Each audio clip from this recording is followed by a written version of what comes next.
ನಮ್ಮ ಭಾರತೀಯ ಒಂದು ಸಾಮಾಜಿಕ ವ್ಯವಸ್ಥೆಯಲ್ಲಿ ಎಲ್ಲರೂ ಕೂಡ ಸಮಾನರಲ್ಲ.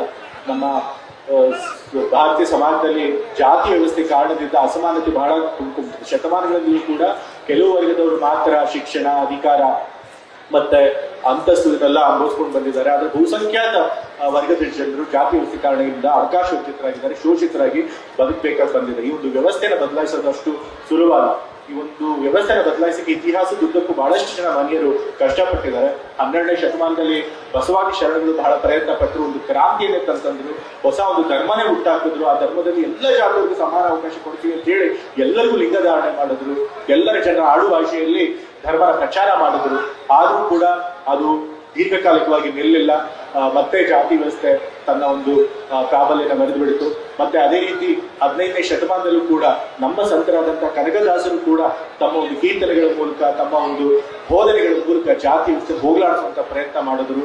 ಕುಲವೆಂದು ಹೊಡೆದಾಡಿದರೆ ನಿಮ್ಮ ಕುಲದಲ್ಲಿ ಏನಾದ್ರೂ ಬಲ್ಲಿರ ಅಂತ ಹೇಳಿ ಧರ್ಮದ ವಿರುದ್ಧ, ಜಾತಿಯ ವಿರುದ್ಧ, ವ್ಯವಸ್ಥೆ ವಿರುದ್ಧ ತಮ್ಮ ಧ್ವನಿಯನ್ನ ಸೇರಿಸಿದ್ರು.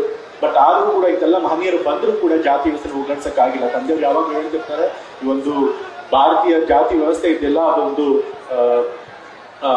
ಚಲನೆ ಇಲ್ಲದೆ ಇರುವಂತಹ ವ್ಯವಸ್ಥೆ ಅಂತ ಹೇಳಿ. ಬಾವಿ ನೀರಿದ್ದ ಹಾಗೆ, ಯಾರಾದ್ರೂ ಒಮ್ಮೆ ಬಂದು ಅದನ್ನ ಕಡಿದಾಗ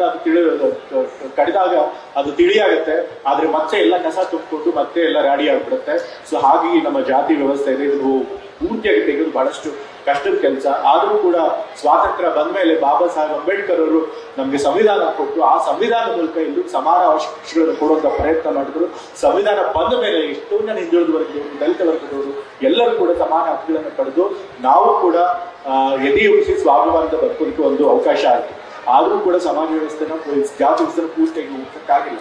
ಅದಕ್ಕೊಂದು ಮುಖ್ಯ ಕಾರಣ ಏನಪ್ಪಾ ಅಂತಂದ್ರೆ, ಜಾತಿ ವ್ಯವಸ್ಥೆಯ ಮೂಲ ಇರೋದು ಧರ್ಮದಲ್ಲಿ ವರ್ಣಾಶ್ರಮ ವ್ಯವಸ್ಥೆಗೆ, ಜಾತಿ ವ್ಯವಸ್ಥೆಗೆ ಒಂದು ಒಪ್ಪಿಗೆ ಮುದ್ರೆ ಕೊಟ್ಟಿರೋದ್ರಿಂದ ಈ ಜಾತಿ ವ್ಯವಸ್ಥೆ ತೆಗೆಯಕ್ಕೆ ಸಾಧ್ಯ ಆಗ್ತದೆ. ಈ ಒಂದು ಜಾತಿ ನಿರ್ಮೂಲನೆ ಆಗ್ಬೇಕು ಅಂತಂದ್ರೆ ಧರ್ಮನೇ ಸುಧಾರಣೆ ಆಗ್ಬೇಕು. ಅದು ಧರ್ಮ ಸುಧಾರಣೆ ಆಗ್ಬೇಕು ಅಂತಂದ್ರೆ ನಾವು, ನೀವು ಅಥವಾ ರಾಜಕೀಯ ನಾಯಕರುಗಳು ಮಾಡೋದಕ್ಕೆ ಬಹಳ ಕಷ್ಟ ಸಾಧ್ಯ. ಯಾವಾಗ ಕೂಡ ಈ ಒಂದು ಧರ್ಮ ಸುಧಾರಣೆ ಮಾಡಿ ಜಾತಿ ವ್ಯವಸ್ಥೆಯನ್ನ ಹೋಗಲಿಕ್ಕೆ ಪ್ರಯತ್ನ ಪಟ್ಟಿರೋರು ಅಂತಂದ್ರೆ ಹೆಚ್ಚಾಗಿ ಎಲ್ಲ ಧರ್ಮ ಪ್ರವರ್ತಕರು.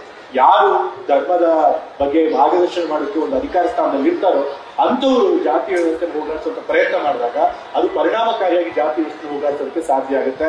ಅದಕ್ಕೆ ನಾವು ಬಸವಣ್ಣ ನೋಡ್ಬೋದು, ಕನಕದಾಸನ ನೋಡ್ಬೋದು, ಅವರೆಲ್ಲ ಪ್ರಯತ್ನ ಪಟ್ಟಾಗ ಜಾತಿ ವ್ಯವಸ್ಥೆ ಒಂದಿಷ್ಟು ಸಡಿಲ ಆಗಿತ್ತು. ಸೊ ಹಾಗಾಗಿ ಇವತ್ತು ಎಲ್ಲ ಸಾಧು ಸಂತರು ಜನರಿದ್ದಾರೆ.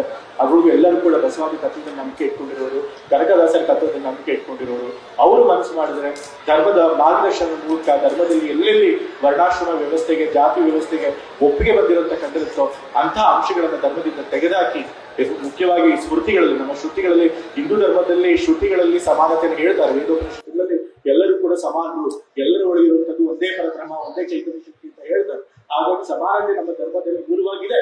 ಆದ್ರೆ ಸ್ಮೃತಿಗಳಲ್ಲಿ ಕೆಲವು ಧರ್ಮಶಾಸ್ತ್ರಗಳಲ್ಲಿ ಮಾತ್ರ ವರ್ಣಾಶ್ರಮ ವ್ಯವಸ್ಥೆನ ಎತ್ತಿ ಹಿಡಿದಿರೋದ್ರಿಂದ ಅದು ಜಾತಿ ವ್ಯವಸ್ಥೆ ಇದು ಉಳ್ಕೊಂಡಿದೆ. ಆದ್ರೆ ನಮ್ಮ ಎಲ್ಲ ಸ್ವಾಮೀಜಿಗಳು ಎಲ್ಲೆಲ್ಲಿ ಧರ್ಮದಲ್ಲಿ ಆ ರೀತಿ ವರ್ಣಾಶ್ರಮ ವ್ಯವಸ್ಥೆ ಒಪ್ಪಿಗೆ ಕೊಟ್ಟಿದ್ದಾರೆ ಅಂತ ಅಂಶವನ್ನು ತೆಗೆಯೋದ್ರ ಮೂಲಕ ಜನಕ್ಕೆ ಜಾಗರೂಕತೆಯನ್ನು ಮೂಡಿಸಿ ಧರ್ಮದ ಒಂದು ಒಪ್ಪಿಗೆ ಕೊಟ್ಟರೆ ಜಾತಿ ವ್ಯವಸ್ಥೆ ಕೂಡ ಹೋಗೋದಕ್ಕೆ ಒಂದು ಅವಕಾಶ ಆಗ್ಬೋದು. ಆ ಕೆಲಸ ನಮ್ಮೆಲ್ಲ ಧರ್ಮಗಳು ಮಾಡ್ಲಿ ಅಂತ ಹೇಳಿ ಅದ್ರೊಳಗೂ ನಮ್ಮ ಕಾಗಿನೆಲೆ ಮಠದ ನಿರಂಜನಾಥ ಸ್ವಾಮಿಗಳು ಅವರು ಕೂಡ ಎಲ್ಲ ಧರ್ಮದ, ಎಲ್ಲ ಜಾತಿ ಸಮುದಾಯದವರ ಏಳಿಗೋಸ್ಕರ ಕೆಲಸ ಮಾಡ್ತಿದ್ದಾರೆ. ಅವರು ಕೂಡ ಸಾಮಾಜಿಕ ನ್ಯಾಯಕ್ಕೋಸ್ಕರ ಕೆಲಸ ಮಾಡ್ತಿದ್ದಾರೆ. ಸೊ ಅವರ ಒಂದು ನೇತೃತ್ವದಲ್ಲಿ ಆ ಕೆಲಸ ಆಗಲಿ ಅಂತ ಆಶಯವನ್ನು ವ್ಯಕ್ತಪಡಿಸ್ತಾ